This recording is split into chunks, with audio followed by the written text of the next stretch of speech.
Hello everyone, welcome to कान साहब। मेरा नाम धर्मेंद्र है। आज मैं डिस्कस करने वाला हूँ म्यूचुअल फंड के बारे में। और हम देखेंगे ज़्यादातर लोग जो हैं कंफ्यूज हो जाते हैं कि वो डायरेक्ट म्यूचुअल फंड वाली स्कीम में जाएंगे या रेगुलर के थ्रू जाएंगे। ठीक है, तो यहाँ पर दो तरीके का म्यूचुअल फंड हम लोग यहाँ पर डिस्कस करेंगे, डायरेक्ट एंड रेगुलर वाला। ठीक है, तो देखेंगे कि अगर आप डायरेक्टली इन्वेस्ट करते हैं या फिर इंटरमीडिएट्स के थ्रू आप अगर उसमें इन्वेस्ट करते हैं तो डिफरेंसेस क्या क्या आते हैं और देखेंगे कि आपके लिए कौन सा सूटेबल होगा। ठीक है, अभी हालांकि हर किसी की ज़रूरतें अलग होती है, बट फिर भी आपको यहाँ पर एक सटीक तरीके से मैं इसमें डिफ्रेंशिएट करके बताऊंगा कि कौन सा आपके लिए बेटर होगा। ठीक है, और अगर आप उस पैरामीटर में अगर आते हैं तो आपके लिए वो वाला फंड सेलेक्ट करना ज़्यादा मुनासिब होगा। ठीक है, तो चलिए डिस्कस करते हैं। तो डायरेक्ट म्यूचुअल फंड और regular mutual fund. Alright, so let's start with it. ठीक है, ओके, सो सवाल यही रहता है कि direct mutual fund and regular mutual fund which is better, दोनों में से बढ़िया कौन सा है। ठीक है, तो चलिए डिस्कस करते हैं कि दोनों में से बढ़िया कौन सा होगा। तो सबसे पहले मैंने यहाँ पर डिस्कस किया है, ठीक है, कि जब भी म्यूचुअल फंड में आप देखोगे कुछ सालों से म्यूचुअल फंड में इन्वेस्टमेंट करना बहुत ज़्यादा इंक्रीज हो चुका है। ठीक है, बहुत लोग उसमें से म्यूचुअल फंड में इन्वेस्ट करना स्टार्ट कर रहे हैं। ठीक है, और सोल पर्पस रीज़न यही होता है म्यूचुअल फंड में इन्वेस्ट करने का कि उनको एक लंबे टाइम के बाद एक अच्छा खासा अमाउंट उसमें मिल सके। ठीक है, और कुछ कुछ लोगों की जो फाइनेंशियल गोल्स होते हैं, कुछ फाइनेंशियल ऑब्लिगेशंस होते हैं जिनको वो कंप्लीट करना चाहते हैं। ठीक है, उसके तहत वो अलग अलग म्यूचुअल फंड जो स्कीम है वो सेलेक्ट करते हैं। ऑलराइट, तो यहाँ पे लोग हैं ज़्यादातर वो दोनों के बीच में डिफरेंस नहीं कर पाते हैं। ठीक है, कि रेगुलर और डायरेक्ट प्लान में क्या है। ठीक है, और अगर आपके मन में भी ये सवाल है, ठीक है, तो आज उसका जवाब आपको मिलेगा। तो प्राइमरीली इनका जो मैं डिफरेंशिएट मैंने किया है वो कॉस्ट स्ट्रक्चर के हिसाब से किया है और जो सर्विसेज है उसके हिसाब से मैंने किया है। ठीक है, तो दोनों में हम देखेंगे कि हमें क्या अंतर मालूम पड़ रहा है। ठीक है, तो पहले हम लोग देखते हैं कि रेगुलर म्यूचुअल फंड क्या होता है। ठीक है, तो रेगुलर म्यूचुअल फंड क्या होता है कि इसमें आप किसी इंटरमीडियरी जो रहता है उसके थ्रू इसमें इन्वेस्ट करते हैं, जैसे फाइनेंशियल एडवाइजर्स हो गए। ठीक है, और फाइनेंशियल एडवाइजर्स आपको ज़्यादातर हो सकता है बैंक हो गए या कोई फाइनेंशियल इंस्टीट्यूशन हो गए। ठीक है, तो यहाँ पर आपको क्या बताया जाएगा कि investing through intermediary like financial advisors और बैंक्स रिलेशनशिप। ठीक है, अभी ये होता है कि इंटरमीडियरीज इन्वॉल्व है। ठीक है, तो इसमें कॉस्ट भी इन्वॉल्व होता है, तो वहाँ पर कॉस्ट लगता है। ठीक है, कुछ कमीशंस होते हैं, तो यहाँ पर आप देखोगे जो एक्सपेंस रेशियो होते हैं वो हायर होते हैं। ठीक है, हायर इन द सेंस बहुत ज़्यादा हाई नहीं होते हैं, डिफरेंसेस आप देखोगे वो कम आता है उसमें। ठीक है, अगर आप कंपेयर करोगे तो डिफरेंसेस ज़्यादा डिफरेंस नहीं आता है, तो थोड़ा कम ही आता है।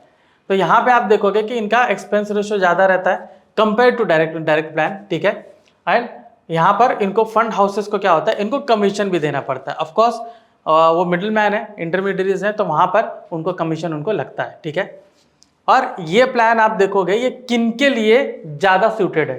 अभी रेगुलर प्लान होता है, डायरेक्ट प्लान होता है। अभी अगर मुझे रेगुलर प्लान के हिसाब से जाना, मुझे म्यूचुअल फंड के बारे में कुछ नहीं मालूम। म्यूचुअल फंड को स्टडी करना कि एक पर्टिकुलर म्यूचुअल फंड कौन कौन से इक्विटी में या फिर डेब्ट सिक्योरिटीज जो होती है उसमें इन्वेस्ट कर रहा है और उसके रिटर्न क्या हो सकते हैं और मेरा फाइनेंशियल गोल ये अचीव कर पाएगा कि नहीं, ये चीज़ को चेक करना काफ़ी टीडियस प्रोसेस होता है। ठीक है, ये इतना आसान नहीं होता कि हमने किसी भी पर्टिकुलर म्यूचुअल फंड को देख लिया और उसमें हमने इन्वेस्ट कर लिया। सबको पता है कि मार्केट डायनामिक होता है। ठीक है, सबको पता है, तो रिटर्न्स ऊपर नीचे हो सकते हैं। तो उसमें एक इशू आ जाता है कि अगर कहीं पर रिटर्न्स थोड़ा सा कम हो रहा है, एज एक्सपेक्टेड मेरा रिटर्न नहीं जा रहा है, तो वहाँ पे मुझे म्यूचुअल फंड चेंज करने की ज़रूरत पड़ती है। तो यहाँ पे आप देखोगे कि आपको गाइडेंस की ज़रूरत है। तो यहाँ पर जो रेगुलर फंड होते हैं, जो आपके रिलेशनशिप मैनेजर्स होते हैं, जो एडवाइजर्स होते हैं, वो आपको कंटिन्यूस गाइडेंस और सपोर्ट आपको प्रोवाइड करते हैं। ठीक है, तो ये उन इन्वेस्टर्स के लिए ज़्यादा सूटेबल है जिनको कंटिन्यूस सपोर्ट और गाइडेंस चाहिए फाइनेंशियल एडवाइजर से। एंड ऑफकोर्स हमको गाइडेंस और एडवाइस चाहिए होता है एडवाइजर से, बिकॉज हम उसमें एक्सपर्ट नहीं होते हैं। ठीक है, तो यहाँ पर अभी आता है डायरेक्ट वाला। ठीक है, तो डायरेक्ट में क्या होता है कि इसमें हम डायरेक्टली म्यूचुअल फंड जो फंड हाउस होता है उसके साथ ही डायरेक्टली इन्वेस्ट करते हैं। ठीक है, अभी ये चीज़ किन के लिए ज़्यादा सुटेबल होती है, जो ऑलरेडी फाइनेंस में है। ठीक है, जिनको फाइनेंशियल नॉलेज बहुत ज़्यादा है, ठीक है, साउंड नॉलेज है और उनको पता है कि किस तरीके से काम होता है और उनको ये भी पता है कि अगर ये जिन इन्होंने किया ये सही है या नहीं, तो फिर उसमें इन्वेस्ट कर सकते हैं। ठीक है, अभी फाइनेंशियल एनालिसिस करना हर किसी के बस की बात नहीं है। कुछ पॉइंट्स होते हैं जो हम कैप्चर नहीं कर पाते हैं। अगर हर कोई मतलब फाइनेंशियल एनालिसिस कर लेता, इवन जो फाइनेंस में है वो भी एनालिसिस नहीं कर पाते हैं। ठीक है, नहीं तो ऐसा होता है कि आप देखोगे कि कई जगह कुछ स्टॉक्स होते हैं जो बहुत ज़्यादा परसेंटेज 100% भाग जाते हैं और बहुत ज़्यादा रिटर्न देते हैं। क्या उस फाइनेंशियल एडवाइजर ने उसमें इन्वेस्ट किया? आई एम सॉरी, उस जो फाइनेंशियल एक्सपर्ट था उसने उसमें इन्वेस्ट किया? नहीं किया होता है, बिकॉज वो उनमें वो स्किल्स नहीं होता है जो ये फंड हाउस मैनेज करते हैं या फिर जो एडवाइजरीज करते हैं। बिकॉज एडवाइजरीज लोग ये सारी चीज़ों से होकर गुजरते हैं, उनको पता होता है, वो देखते हैं कि मॉनिटर करते हैं, अलग अलग पैरामीटर्स होता है। आप देखोगे कि मॉनिटरिंग सिस्टम होता है, वो सिस्टम ट्रैक करता है कि ये रिटर्न मिलेगा या नहीं मिलेगा, या अगर थोड़ा सा भी ये फंड हाउस उस एक्सपेक्टेड रिटर्न से डिविएट हो रहा है तो वहाँ पर वो चेंजेस करना शुरू कर देते हैं। तो जो डायरेक्ट म्यूचुअल फंड हाउस है, यहाँ पर आप देखोगे डायरेक्टली म्यूचुअल फंड से परचेस करते हैं। यहाँ पर कोई ब्रोकर कोई भी इन्वॉल्व नहीं होता है, ठीक है, किसी को कमीशन पे करनी होता है, इसलिए एक्सपेंस रेशो कम होता है। ठीक है, अभी यहाँ पे डिफरेंस मैंने किया है, ठीक है, दो वेरिएंस इसमें डिफर किया है, तो मैंने यहाँ पर किया है on the based on net asset value, returns and role of financial advisor. ठीक है, यही ज़्यादा पॉइंट मुझे अच्छा लगा तो मैंने इसी तीनों पॉइंट पर मैंने ये वीडियो बनाया है। ठीक है, तो चलिए पहले मैं नेट एसेट वैल्यू पे देखता हूँ। ठीक है, फंड हाउसेस आप देखोगे वो बहुत सारा एक्सपेंसेस उनको इंक्योर करते हैं। ठीक है, अभी इतने सारे एडवाइजर्स होते हैं और आप ये देखोगे इतने सारे एनालिस्ट होते हैं जो एनालिसिस करते हैं, तो फंड इंक्योर, वो एक्सपेंस इंक्योर होता है। तो जो एनएवी होता है उसी से उनको एक्सपेंस मिलता है, उन्हीं से उनको पैसा मिलता है। ठीक है, तो यहाँ पे अगर आप देखोगे जो रेगुलर फंड है उनको भी देना पड़ता है, तो एक्सपेंस रेशो बढ़ जाता है, क्योंकि अगर मैं फंड डायरेक्टली इन्वेस्ट कर रहा हूँ, जहाँ पर भी इन्वेस्ट कर रहा हूँ, तो मुझे दोनों को पैसा देना पड़ रहा है। ठीक है, हालांकि ये जो डिफरेंस होता है ये बहुत कम होता है, इतना बड़ा नहीं होता है जो जैसा लोग सोचते हैं, यहाँ पर ये डिफरेंसेस कम होता है। ठीक है, तो यहाँ पर आप देखोगे कि एक्सपेंस रेशो ऑफकोर्स उसमें ब्रोकरेज इन्वॉल्व है, तो एनएवी से ही कैलकुलेट होके जाता है। ठीक है, तो थोड़ा सा वेरिएशन आ जाता है। ऑलराइट, रिटर्न्स, ठीक है, डायरेक्ट प्लान में ऑफकोर्स आपको रिटर्न्स अच्छा मिल सकता है। ठीक है, कंपेयर टू आप देखोगे इनडायरेक्ट जो रेगुलर होता है उससे थोड़ा ही ज़्यादा होता है। ठीक है, ज़्यादा कुछ डिफरेंसेस नहीं होता, लेकिन थोड़ा ज़्यादा मिलता है, क्योंकि वहाँ पर जो डिस्ट्रीब्यूटर कमीशन होता है वो वहाँ पर डायरेक्ट फंड में इन्वॉल्व नहीं होता है, रेगुलर फंड में इन्वॉल्व होता है। ठीक है, क्योंकि रेगुलर फंड आपको कुछ वैल्यू एडेड सर्विसेज प्रोवाइड करते हैं जिनका उनको कमीशन मिलता है। ठीक है, तो यहाँ पे हम आगे देखते हैं रोल ऑफ फाइनेंशियल एडवाइजर्स। ठीक है, तो फाइनेंशियल एडवाइजर्स क्या होता है, ये देखोगे कि ये एसेट मैनेजमेंट कंपनी से डायरेक्टली डील करते हैं। ठीक है, और जो इन्वेस्ट करते हो ना आप, यहाँ पर फाइनेंशियल एडवाइजर क्या करता है, इन सब चीज़ को एनालाइज करता है। देखिए जो फाइनेंशियल एडवाइजर्स होते हैं, ठीक है, ये जो फंड हाउस होते हैं उनकी मीटिंग में भी जाते हैं, वो भी वहाँ पर देखते हैं कि जो मीटिंग्स हो रही है इन्होंने क्या क्या चीज़ को डिस्कस किया है, तो वहाँ से वो फ्यूचर को प्रेडिक्ट करना शुरू करते हैं। बिकॉज आप किसी फंड हाउस में भी देखो, कितना भी फंड हो, हम उसको जब वो लोग इन्वेस्ट करना शुरू करते हैं कि हम यहाँ से इन्वेस्ट कर रहे हैं, यहाँ पे मुझे मिलना चाहिए, तो वो एक सर्टेन प्रेडिक्शंस होता है, एक सर्टेन पैरामीटर्स होता है। अब ये प्रेडिक्शंस रीड करना फाइनेंशियल एडवाइजर्स का काम होता है और उसको एनालाइज भी करना होता है। तो फंड हाउस की जो मीटिंग होती है उसके अंदर उनको बुलाया जाता है और देखते हैं कि यहाँ पर हम क्या क्या आगे स्टेप लेने जा रहे हैं और ये हमारा फंक्शन कैसे हो रहा है, और उन इकोनॉमिक के ऊपर भी व्यू उनका आता है। तो यहाँ पे जो फाइनेंशियल एडवाइजर होता है उनको पूरा साउंड नॉलेज होता है उस चीज़ का, तब जाके आपको वो वहाँ पर इंफॉर्मेशन देते हैं कि आपको ये फंड में इन्वेस्ट करना चाहिए। ठीक है, सो यहाँ पे पूरा इन्वेस्टमेंट प्रोसेस वो लोग बताते हैं। ठीक है, ये जो फंड एडवाइजर्स होते हैं, आप देखोगे जो एडवाइजर्स होते हैं ये आपको पूरा प्रोसेस करते हैं कि आपको कहाँ पर इन्वेस्ट करना है, कहाँ पर नहीं करना है, क्योंकि जो फाइनेंशियल गोल्स होता है, आप डायरेक्टली आप देखोगे कि जो फाइनेंशियल गोल्स होता है, आपके जो भी फाइनेंशियल गोल्स हैं, ठीक है, अभी आपको पता है कि मुझे 10 साल में 1 करोड़ रुपया चाहिए या 20 साल में मुझे 5 करोड़ रुपया चाहिए। ठीक है, अगर आपने ऐसा कुछ प्लान आपने बनाया है, तो ये डायरेक्टली आप एक सिंपल वे में अगर आप कहीं पर भी जाएंगे तो आपको SIP कैलकुलेटर तो मिल तो जाएगा, लेकिन कौन कौन से फंड में मुझे जाना चाहिए ये बहुत डिफर करता है, क्योंकि रिटर्न सिर्फ आपको ये नहीं मिलता है कि आपको 12% या 15% रिटर्न मिल रहा है, कहीं पर जो टैक्स होता है, टैक्स के रिगार्डिंग भी कुछ म्यूचुअल फंड होते हैं जिसमें लोग इन्वेस्ट करते हैं जहां पर उनको बेनिफिट्स मिलता है, ठीक है। और किस म्यूचुअल फंड हाउस में एक अच्छा रिटर्न मिल सकता है according to data, according to कुछ पैरामीटर जो हर एक जो फाइनेंशियल एडवाइजर्स होते हैं वहाँ पे उनके सेट ऑफ पैरामीटर्स होते हैं जिसके तहत कुछ फंड हाउसेस के परफॉर्मेंस को चेक किया जाता है, जहाँ पर वो देखते हैं कि इसका परफॉर्मेंस कैसा है और उसके तहत आपको बताया जाता है कि ठीक है ये वाला फंड आप ले सकते हो। अभी अगर आपको 1 करोड़ 5 करोड़ ऐसा कुछ फंड चाहिए 10-20 सालों में, तो ऑब्वियसली आप 1-2 फंड से तो नहीं जा सकते हो, आपको उसमें कुछ सर्टेन नंबर ऑफ फंड्स आपको लेना पड़ता है। तो क्या आप किसी में भी ले जाओगे? मार्केट में इतने सारे फंड्स हैं, आप खुद कंफ्यूज हो जाओगे कि मुझे कौन सा इसमें चेक करना है। तो ये चीज़ को फिल्टर करने के लिए आपको फाइनेंशियल एडवाइजर्स की ज़रूरत पड़ती है जो इंटरमीडिएट्स हैं, ठीक है। बिकॉज उनको पता है कि कौन सा अच्छा चल रहा है, कौन सा अच्छा दे सकता है, वो उसमें स्टडी करते हैं, रिसर्च एनालिस्ट जो होते हैं वो उसको हेल्प करते हैं कि ये चीज़ अच्छी है, आप इसमें ले सकते हो। स्कीम तो आपको बहुत सारी मिलेगी, लेकिन किस में इन्वेस्ट करना है और किसको मॉनिटर करना है, आपको मॉनिटर करने की भी ज़रूरत नहीं है कि कौन सा फंड अच्छा काम कर रहा है, ये काम भी आपके लिए एडवाइजर्स कर लेते हैं। तो यहाँ पर बेनिफिट आपको आता है फाइनेंशियल एडवाइजर असिस्टेंट, ठीक है। तो ये आपको हेल्प करते हैं कि कोई सूटेबल फंड आपके रिस्क के मुताबिक और जो इन्वेस्टमेंट ऑब्जेक्टिव है फाइनेंशियल गोल्स उसके मुताबिक कौन सा लेना चाहिए वो आपको बताते हैं। तो अगर आप एक न्यू इन्वेस्टर हो जिसको कंटिन्यूस सपोर्ट चाहिए, एडवाइस चाहिए, तो रेगुलर फंड आपको जरूरत है, ठीक है। एडवाइस आपको मार्केट में बहुत मिल जाएंगे, गोल्ड में ले लो, एफडी में ले लो, ये सारे जो पुराने तरीके वो सब बताते रहेंगे। लेकिन म्यूचुअल फंड एक नया चीज़ है, तो म्यूचुअल फंड में अगर आप इन्वेस्ट करना चाहते हो तो ऑब्वियसली वहाँ पर आपको गाइडेंस की जरूरत है, वो काम आपको फाइनेंशियल एडवाइजर्स बताते हैं, ठीक है। ये एवरीथिंग पेपर वर्क सब चीज़ ये आपको करवा के देते हैं और प्लस आपको यहाँ पर मॉनिटरिंग भी करते रहते हैं, गाइडेंस भी करते रहते हैं, कुछ आपको पूछना वो भी आपको बताते रहते हैं, ठीक है। फ्यूचर का भी कुछ जानना है, कुछ एक नया स्कीम आया, कुछ के बारे में भी जानना है, फाइनेंशियल एडवाइजर आपको हेल्प करते हैं, ठीक है। रेगुलर मॉनिटरिंग, डायरेक्ट फंड में आपको खुद परफॉर्मेंस मॉनिटर करना पड़ता है, ठीक है। रेगुलर फंड में देखोगे जो फाइनेंशियल एडवाइजर्स होते हैं ये आपके लिए मॉनिटर करके देते हैं और आपके पोर्टफोलियो के रिव्यू करते हैं।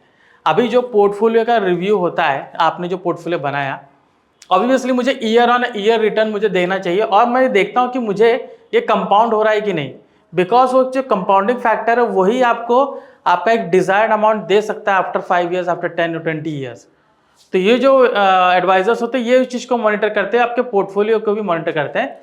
और मान लीजिए उसमें कुछ चेंजेस करना है, मान लीजिए कि कोई पर्टिकुलर म्यूचुअल फंड अच्छा परफॉर्म नहीं कर रहा है तो उसको चेंज करना है, तो ये वहाँ पर आपको एडवाइस भी करते हैं कि आप चेंज कर लीजिए, हम दूसरे फंड में इन्वेस्ट करते हैं, ठीक है।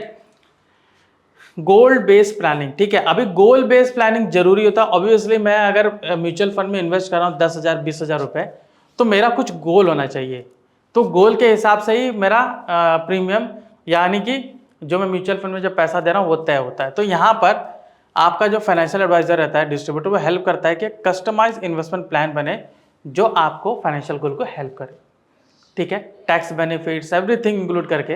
अभी आपके अलग अलग फाइनेंशियल गोल्स होते हैं, ठीक है। जैसे एज ए यंग पर्सन, ठीक है, आप बिटवीन 20 and 30 हो, तो ऑब्वियसली आपको मैरिज के लिए चाहिए, फिर आगे घर के लिए चाहिए, वेकेशंस के लिए चाहिए, ठीक है। बच्चे हैं उनके एजुकेशन के लिए चाहिए, सेकेंड एजुकेशन, फिर आप देखोगे जो कॉलेज होता है कॉलेज का एजुकेशन, फिर हायर स्टडीज़ के लिए जाते हैं, मास्टर्स पीएचडी, तो उसमें भी पैसा इन्वॉल्व होता है और आपको भली बात पता है कि आगे जाके चीज़ महंगी होगी। तो ये सारी चीज़ों को कंसिडर करके इसमें रिटायरमेंट प्लान भी होता है, कहीं कहीं पर कुछ मेडिकल भी इन्वॉल्व करते हैं। तो इन सब चीज़ को लेकर आपको यहाँ पर प्लान बताया जाता है, ठीक है। अभी लोग मेडिकल के इन्वॉल्व करते हैं बिकॉज वो जानते हैं कि मेडिकल का मैं इंश्योरेंस ले रहा हूँ, मुझे पूरा नहीं मिलने वाला, ठीक है, अगर कुछ भी नहीं हुआ तो पैसा मिलेगा नहीं। यहाँ पर आपको पैसा मिल जाता है, ठीक है। तो यहाँ पे आप देखोगे कस्टमाइज इन्वेस्टमेंट प्लान आपको बनाया जाता है जो आपके फाइनेंशियल गोल को अचीव कर सकता है। ये आप देखोगे कि जो कॉम्प्लेक्सिटीज़ है मार्केट फ्लक्चुएशन में, ठीक है, इससे आपको बचाता है। तो इसलिए आप क्या करेंगे, आप बोल देंगे लॉन्ग टर्म एक फोकस गोल आपका रहेगा, वहाँ पर आप फोकस करके रहेंगे, ठीक है। तो जो भी मार्केट फ्लक्चुएशंस है आप उस पर ध्यान नहीं देंगे और लॉन्ग टर्म ऑब्जेक्टिव्स है उस पर आप ध्यान आपका ज़्यादा जाएगा, ठीक है। इसके अलावा यहाँ पर देखिए कुछ मैंने आपको बातें बताई है। पहला होता है कन्वीनियंस, ठीक है। आपको वेरियस वेबसाइट या किसी से भी बाकी कोई भी बंदा हो या फिर कहीं से भी आपको जानकारी लेने की ज़रूरत नहीं है। आप डायरेक्टली कॉल कर सकते हैं, ईमेल कर सकते हैं, तो आपको कन्वीनियंस होता है कि मुझे यहाँ से म्यूचुअल फंड एडवाइस अच्छी मिल जाएगी कि कौन से म्यूचुअल फंड में मुझे जाना है। आप म्यूचुअल फंड से रिलेटेड एक एक चीज़ उनसे पूछ सकते हो, आपको इंडिविजुअली जाके कहीं पर चेक नहीं करना। और कहीं पर आप देखो कि किसी वेबसाइट पे पूरा भी नहीं दिया होता है, यहाँ पर उनको पूरा नॉलेज होता है, ठीक है। और आपके साथ बैठ के सारी चीज़ें आपको बताई जाती है, एवरीथिंग, ईच एंड एवरीथिंग। आपके मन में जो सवाल होता है वो आपको पूछा, वो ये आपको बता देंगे। डायरेक्ट वाले में आपको ऐसा नहीं है, आपको बस ये बताया जाएगा ये फंड है, इसमें इन्वेस्ट करो, इतना रिटर्न इसने ईयर ऑन ईयर दिया है, इसके मुताबिक अपना गोल तय कर लो, आप ले लो, आपको लेना। और उससे बीच में कोई कांटेक्ट करने वाला नहीं होता है, सब चीज़ ऑनलाइन सिस्टम है, ठीक है। तो यहाँ पर आपको कुछ प्रॉब्लम्स आती है, मान लीजिए किसी को अर्जेंट पैसे की भी ज़रूरत होती है, तो ये यहाँ पर पूछते हैं कि मुझे रिडीम करना चाहिए कि नहीं करना चाहिए, ठीक है। बाय द वे मैंने रिडीम के ऊपर भी, रिडेम्पशन के ऊपर भी मैंने वीडियो बनाया, आप देख सकते हो। बट यहाँ पर एडवाइस ले सकते हो कि मुझे करना चाहिए कि नहीं। रेगुलर पोर्टफोलियो मॉनिटरिंग जो हमने ऊपर देखा, ठीक है, आपने एक पोर्टफोलियो बनाया, आपका इन्वेस्टमेंट की वैल्यू इतने महीने में, इतने साल में इतनी हो चुकी है, ठीक है, ये आगे लगातार बढ़ रही है। और कहीं पर भी अगर थोड़ा झुकाव आता है तो वहाँ पर वो चेक करते हैं कि यहाँ पर एग्जिट करना चाहिए नहीं, क्योंकि कहीं कहीं पर नेगेटिव रिटर्न्स भी आते हैं, तो वहाँ पे हमें एग्जिट करना चाहिए कि नहीं, तो वो आपको गाइड करते हैं कि आप एग्जिट मत करिए, आप स्टे इन्वेस्टेड लॉन्ग टर्म के लिए, तो आपको मिल सकता है। तो यहाँ पर आपको एक रेगुलर पोर्टफोलियो मॉनिटरिंग होती है। वैल्यू एडेड सर्विसेज जो पर्सनल टच होता है, और आप देखोगे कि जो एक मेंटल पीस मिलता है वो आपको कहीं नहीं मिलेगा, ठीक है, वो डायरेक्ट फंड में नहीं मिलेगा। यहाँ पर आपके साथ हमेशा एक कांटेक्ट में रहते हैं कि मेरा फंड कैसा चला है, सारी वैल्यू एडेड सर्विसेज आपको प्रोवाइड की जाती है, ठीक है। तो रेगुलर म्यूचुअल फंड, हालांकि ये होता है कि हमें थोड़ा सा पैसा देना पड़ता है, ठीक है, बट उसके बदले में आप सर्विसेज देखिए, तो वो जो पैसा है उसके बदले में जो सर्विसेज मिल रही है उसकी वैल्यू कई ज़्यादा है, इसलिए वैल्यू एडेड सर्विसेज होती है। ये सारी चीज़ें जो आपको बताई जाती है, आप आखिर में जाके बोलते हैं अच्छा मैंने कि उनसे गाइड कर लिया था तभी जाके मिला। अदरवाइज अगर बगैर गाइडेंस के किसी को आगे जाना होता है तो बहुत लोग आगे चले जाते हैं, ठीक है, बहुत लोग बगैर गाइडेंस के बहुत लोग आगे जो जा रहे हैं, आप देखो कैसे सर्वाइव कर रहे हैं। तो यहाँ पर आप देखोगे कि बगैर गाइडेंस के आगे जाना थोड़ा मुश्किल होता है, ठीक है, थोड़ा नहीं मतलब बहुत ही मुश्किल होता है, तो हमें गाइडेंस की जरूरत पड़ती है, लाइक हमें टीचर्स की, गुरुओं की जरूरत पड़ती है। तो यहाँ पर आपको एक फाइनेंशियल एडवाइजर की जरूरत पड़ जाएगी, तो वहाँ पे आपको एक वैल्यू एडेड सर्विसेज प्रोवाइड की जा रही है, एवरीथिंग इज इंक्लूडेड, तो इसलिए मैंने इसका नाम दिया वैल्यू एडेड सर्विसेज, जो आपको काफ़ी हेल्प करेगी, ठीक है। सो आगे बढ़ते हैं, विच इज़ बेटर डायरेक्ट और रेगुलर, ठीक है। अभी हम डायरेक्टली ये तो नहीं कह सकते कि नहीं यही बेटर है, ये बेटर है, बट यहाँ पर मैंने आपको बताया कि आपके लिए, एक नए इन्वेस्टर के लिए क्या जरूरत पड़ सकता है, रेगुलर के लिए जा सकते हो, पुराने जिनको साउंड नॉलेज है, जो एनालिसिस कर सकते हो, वो डायरेक्ट में जा सकते हैं। अदरवाइज अगर फाइनेंशियल एक्सपर्ट भी हो लेकिन आपको साउंड नॉलेज नहीं है कि सिक्योरिटीज मार्केट कैसा काम करती है, उसमें क्या क्या रिटर्न आ रहा है, तो तब भी आपको एक एडवाइजर की जरूरत पड़ जाएगी। तो यहाँ पर दो इन्वेस्टमेंट आप देखोगे सेम स्कीम है, ठीक है, यहाँ पर सेम स्कीम आपको मिलता है, लेकिन यही है कि रेगुलर में आपको कंटिन्यूस सपोर्ट, हैंड होल्डिंग मिलता है फ्रॉम फाइनेंशियल एडवाइजर, ठीक है। They can provide you personalised advice, adding and creating a goal based investment plan. सबसे इंपॉर्टेंट यही होता है, आपका इन्वेस्टमेंट प्लान वही क्रिएट करते हैं, ठीक है, हम खुद क्रिएट नहीं कर पाते हैं। हम तो ये बोलते हैं कि हमें एक कॉर्पस चाहिए, लेकिन एक जो प्लान है वही वो लोग क्रिएट कर पाते हैं, ठीक है। इसे यहाँ पर आप क्या कर सकते हो, डायरेक्ट वाले में तो आप खुद से करना पड़ता है, ठीक है। अगर आप कॉन्फिडेंस हो कि मैं एक इंडिपेंडेंट इन्वेस्टमेंट डिसीजन ले सकता हूँ, तब आप डायरेक्ट वाले में जा सकते हैं, ठीक है। सो एट लास्ट अगर आप देखोगे एक रेगुलर सपोर्ट, गाइडेंस चाहिए एक प्रोफेशनल एडवाइजर से, तो आप रेगुलर के लिए जा सकते हो। अगर आप एक कॉस्ट इफेक्टिव ऑप्शन देखना चाहते हो, नहीं मुझे ज़्यादा कुछ इसमें करना नहीं है, मेरा कुछ गोल नहीं है, या मुझे ऑलरेडी पता है, तो वो डायरेक्ट वाले में आप जा सकते हो। यहाँ पर इंटरमीडिएट्स का फायदा ये है कि they sit with you, they understand your goals, recommend the right product, okay, and on an ongoing basis provide you with an update how your investment is performing, ठीक है। एक बेंचमार्क तय करते हैं, ठीक है, I'm sorry, एक benchmark तय करते हैं। ऑफ कोर्स बेंचमार्क तय करना पड़ता है कि ये बेंचमार्क है, इतना परफॉर्मेंस देता है, इतना परफॉर्मेंस मुझे चाहिए। अगर वो बेंचमार्क को टच नहीं करता है तो हम अगर डायरेक्टली करें तो बोलते हैं कि ठीक है आज नहीं तो कल कर लेगा, लेकिन वो एडवाइज़र को पता होता है कि अगर बेंचमार्क कुछ टाइम मिस कर दिया है तो थोड़ा खतरे की घंटी होती है, यहाँ पर हमें चेंज करने की ज़रूरत पड़ती है। तो ये काम आपको एडवाइज़र ही कर सकते हैं, ओके।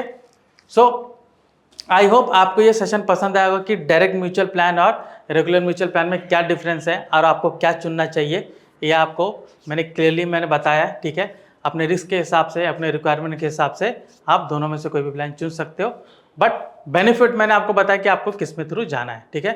सो आई होप यह सेशन आपको पसंद आया होगा। मैं धर्मेंद्र राजभर, आपका धन्यवाद।